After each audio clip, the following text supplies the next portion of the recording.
Para ummahat yang dirahmati oleh Allah Subhanahu wa taala, tentu salat berjamaah ini adalah salah satu cara, salah satu hal yang bisa dilakukan oleh seorang yang melaksanakan salat, ya, yang mana orang itu ketika menjalankan salat yang wajib, maka dia ada dua pilihan, ya. Ada dua pilihan. Dia bisa melaksanakan salat fardu atau salat wajib itu dengan cara individu atau sendiri, ya. Dan juga dia bisa melaksanakan salat dengan cara berjamaah, berkelompok. Jadi salatnya tetap salat fardu, ya. Salat subuh, salat zuhur, salat asar, salat maghrib, salat isya, ya. Sama. Ada orang yang salatnya sendirian, ada orang yang salatnya berjamaah. Mereka sama-sama salat subuh, ya. Tetapi berbeda pelaksanaannya. Yang satunya hanya sendiri, yang satunya berjamaah. Nah, cara pelaksanaan inilah yang kemudian perlu untuk kita bahas, yaitu khususnya terkait dengan sholat berjamaah. Nah, tentang sholat berjamaah ini kita semua harus mengetahui keutamaan-keutamaannya, ya. Karena ketika kita melaksanakan sholat, ya, kemudian kita tidak mengetahui tentang keutamaan-keutamaan yang kita lakukan, tentu nanti kita akan sulit untuk mengerjakannya. Jadi harus ada pengetahuan terlebih dahulu, harus ada informasi yang membuat kita menjadi termotivasi terlebih dahulu. Apa saja keutamaan-keutamaannya, apa saja fadilah-fadilahnya daripada salat berjamaah, ya. Salat berjamaah memiliki banyak sekali keutamaan. Mungkin kita hanya sebutkan 5 saja. Yang pertama adalah salat berjamaah ketika dilakukan mendapatkan pahala yang lebih banyak daripada orang yang melaksanakannya sendiri.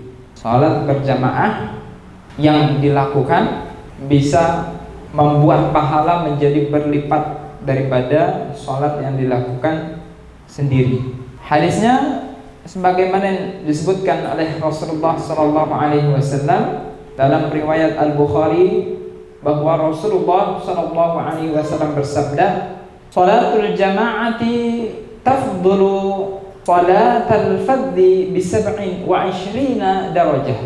Salat berjamaah mengungguli atau melebihi, tafdulu melebihi salatal fadhi, salat sendirian, bi 27 darajah, dengan derajat atau keutamaannya sebanyak 27. Hadis riwayat Bukhari nomor 618. Itu, ya, itu keutamaan yang pertama, yaitu secara pahala orang yang melaksanakan sholat dengan berjamaah, maka dia mendapatkan kelebihan atau lebih baik daripada melaksanakan secara sendirian dengan ukuran 27 kebaikan atau 27 derajat. Maka di sini kita saling mengingatkan, ya, ketika kita melaksanakan sholat, sebisa mungkin kita carilah orang untuk membersamai. Misalnya di rumah adanya anak, ya, ajak saja anak, supaya apa? Supaya kita terhitungnya sholat berjamaah dan kita menginginkan pahala yang lebih, ya. Kita menginginkan derajat yang lebih daripada sholat sendirian. Padahal hanya satu orang yang ikut dengan kita, hanya anak kita, ya. Nah, silakan nanti dipraktekkan masing-masing di rumah. Ketika ingin sholat zuhur, ketika ingin sholat asar, kira-kira ada nggak nih yang bisa diajak Kalau nggak ada yang bisa diajak, ya sudah. Atau kalau ummahat sekalian ingin yang lebih tetap ingin memaksakan 27, artinya ingin sholat jamaah, suaminya pulang dari masjid suruh imam lagi, apakah boleh? Boleh. Ya.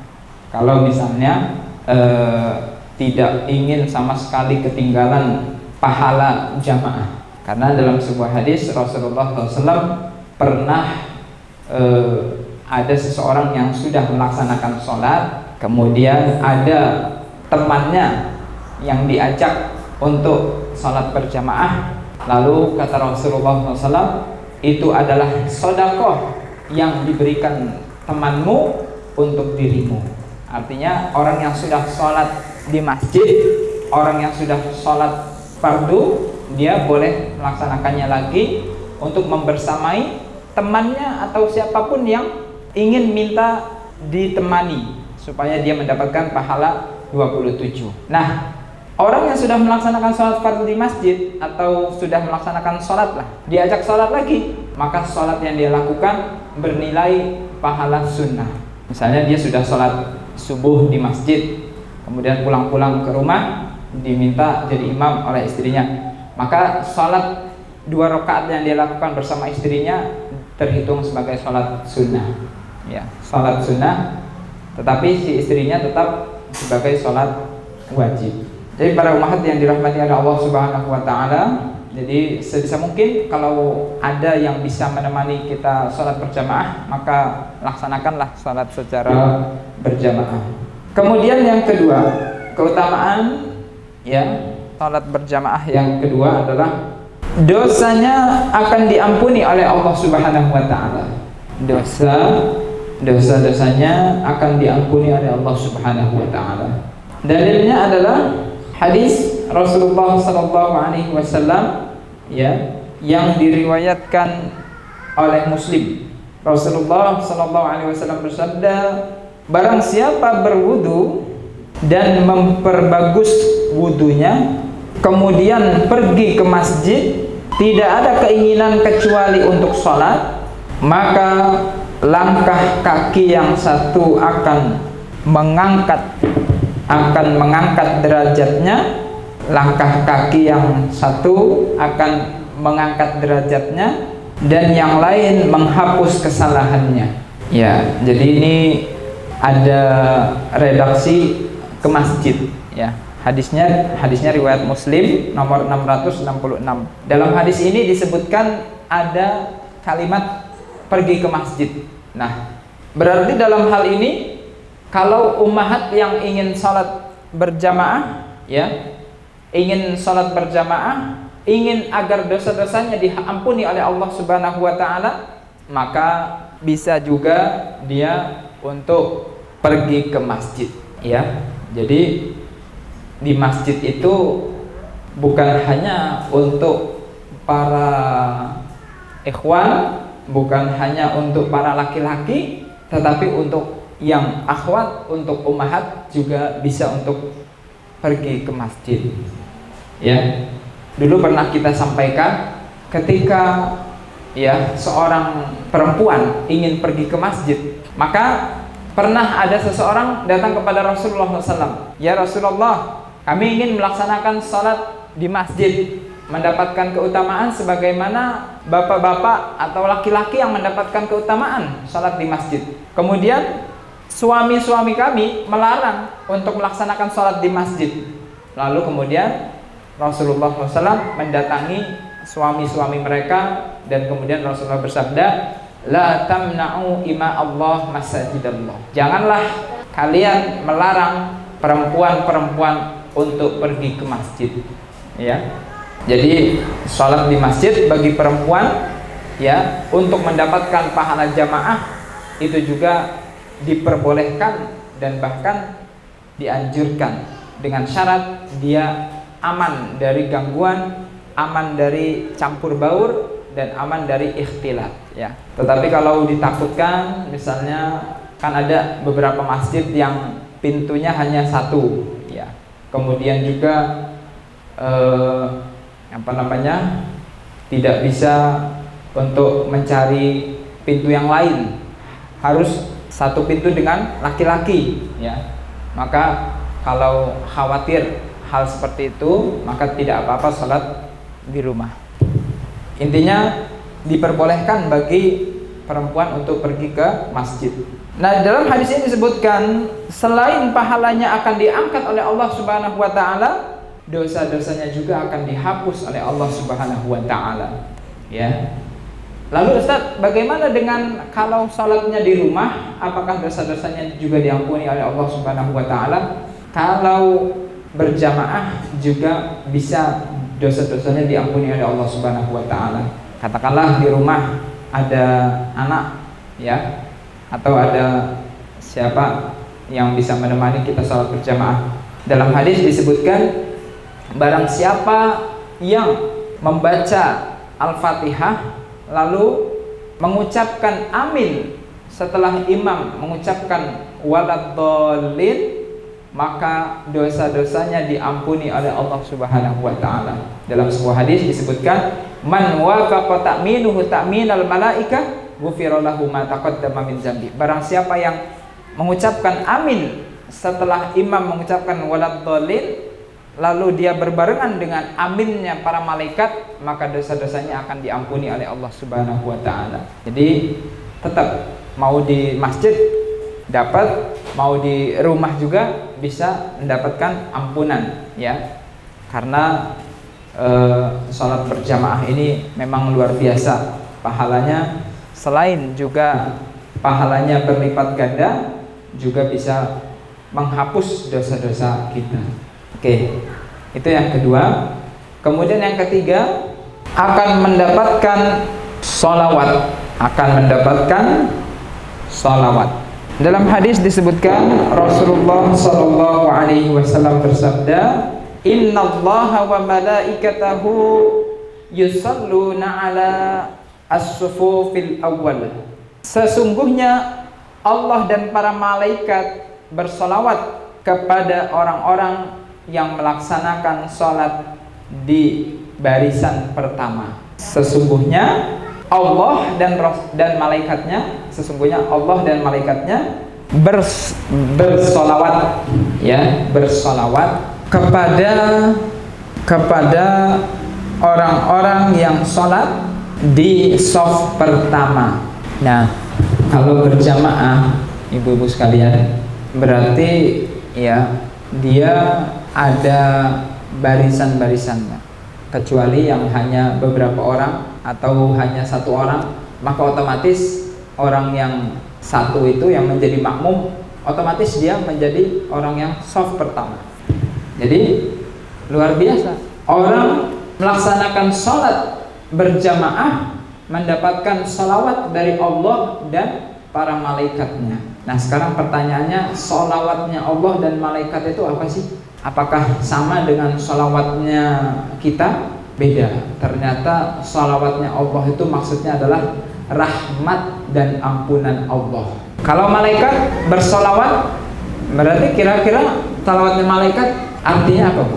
Memohonkan ampun dan memohonkan rahmat. Jadi malaikat memintakan rahmat dan ampunan, Allah juga mengabulkan, ya. Jadi sekaligus malaikat memintakan dan Allah mengabulkan. Terkadang kita ini, Bu, kita ini berdoa, ya. Kita berdoa, kalau berdoa kita sadar diri. Kita juga terkadang banyak salah, kita banyak dosa, banyak maksiat, ya. Kadang kita merasa doa kita ini, apa saya pantas meminta seperti ini dan itu dan lain sebagainya. Memang kita tetap berdoa, kita wajib berdoa, meminta kepada Allah. Tetapi ada rasa tidak pantas. Nah, kita merasa tidak pantas, tetapi ketika Allah Subhanahu wa taala langsung yang memberikan, malaikat yang memintakan, maka kita secara otomatis pasti permintaan malaikat dan pemberian dari Allah langsung terkabul kepada kita tanpa kita memintanya lagi. Nggak apa-apa. Jadi para ummahat sekalian, jadi memang luar biasa keutamaan sholat berjamaah. Yang keempat, Yang keempat, salat berjamaah lebih disukai oleh Allah Subhanahu wa taala. Rasulullah sallallahu alaihi wasallam bersabda, salat berdua lebih utama dari salat sendirian, dan salat bersama dua orang. Kalau tadi salat berdua berarti imam dan makmum. Kalau selanjutnya berarti imam, makmum ya. Salat bersama dua orang berarti bertiga ya, lebih utama dari satu. Semakin banyak maka semakin dicintai Allah. Hadis riwayat Abu Dawud ya. Jadi semakin banyak semakin bagus. Meskipun sholat hanya dengan satu orang itu sudah cukup mendapatkan 27 derajat. Berarti kalau lebih dari satu, katakanlah 5, berarti lebih baik lagi, 10 lebih baik lagi, 100 lebih baik lagi, dan seterusnya dan seterusnya. Maka sholat yang jamaahnya banyak itu sebetulnya lebih dicintai oleh Allah Subhanahu wa taala daripada sholat yang hanya sedikit ya. Maka kita bisa bayangkan jamaah haji yang sholat di Masjidil Haram yang jamaahnya jutaan ya, jutaan. Karena saya pernah dapat info orang haji itu sekitar 3 juta orang, 3 juta jamaah dari seluruh dunia, dari Indonesia, dari Pakistan, dari India, dari Eropa, dari Afrika, semua kalau dijadikan satu itu sebanyak kurang lebih 3 jutaan. Nah, kita bisa bayangkan sholat yang begitu banyaknya itu sangat dicintai oleh Allah Subhanahu wa taala. Yang terakhir, yang kelima, keutamaan sholat berjamaah yang kelima, tanda orang yang beriman. Tanda orang beriman. Rasulullah sallallahu alaihi wasallam bersabda, tidak ada orang yang menjaga, tidak ada orang yang menjaga salat berjamaah kecuali orang yang beriman. Hadis riwayat Ibnu Majah. Nah, ini hadisnya menarik untuk kita perdalam. Ketika seseorang, ya ini penjelasan tidak perlu ditulis.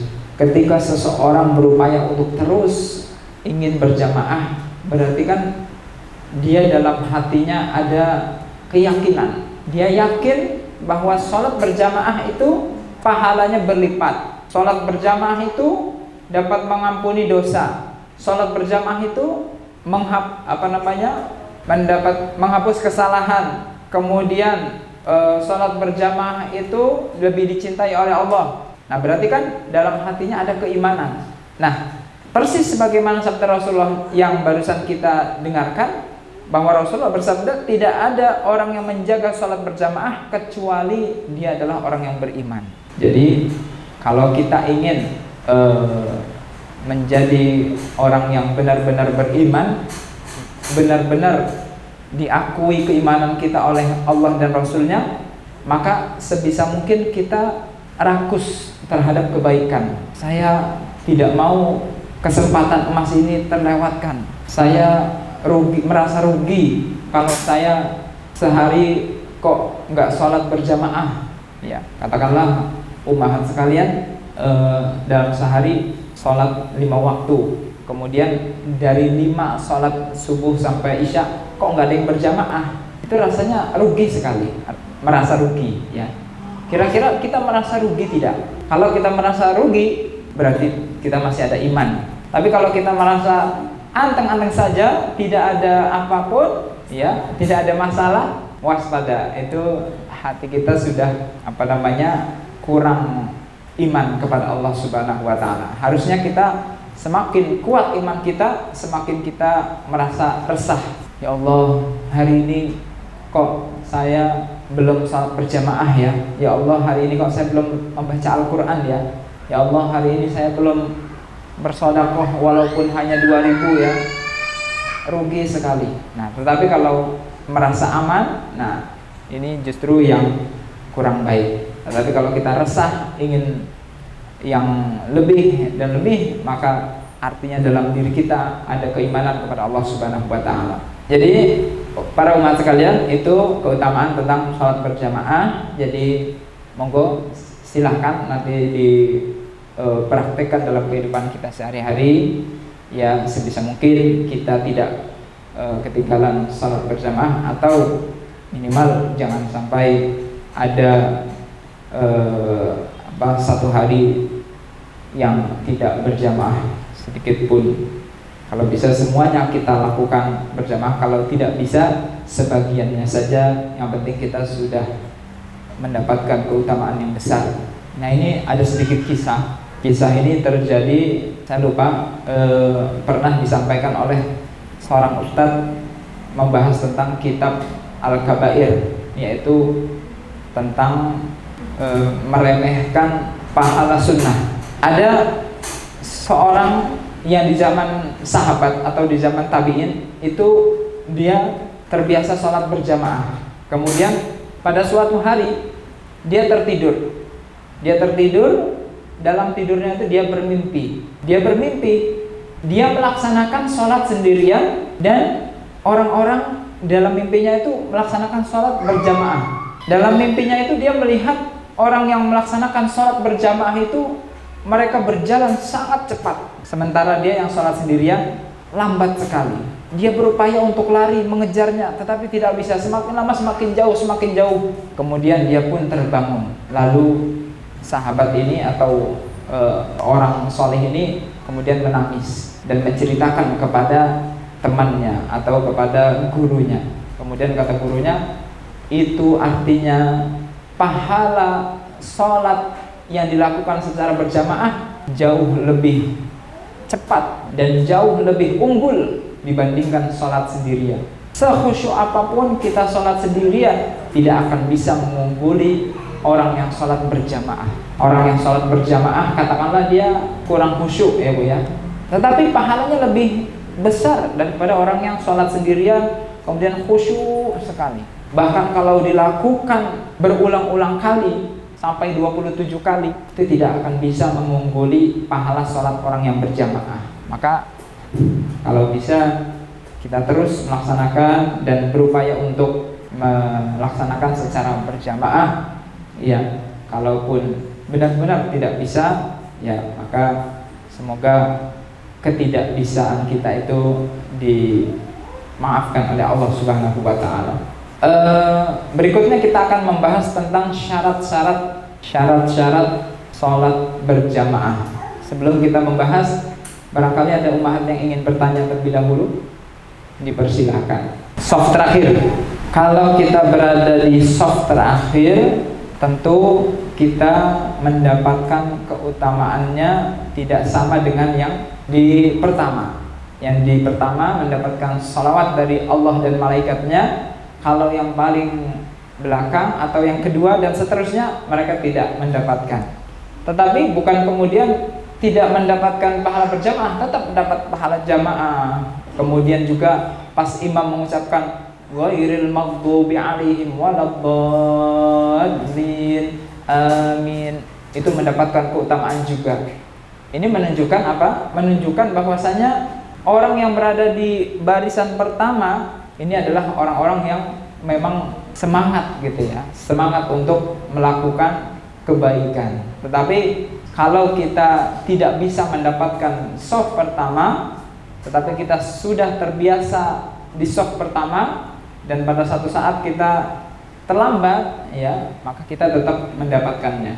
Karena dalam sebuah hadis Rasulullah SAW pernah menjelaskan bahwasanya seseorang yang senantiasa mendawamkan, membiasakan kebaikan, lalu pada suatu ketika dia tidak mendapatkan kebaikan tersebut karena satu uzur, maka dia tetap akan mendapatkan keutamaan tersebut.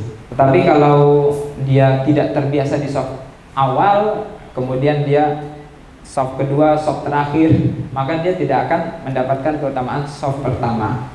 Jadi ya itulah keutamaan yang Allah berikan kepada orang-orang yang berada di barisan pertama.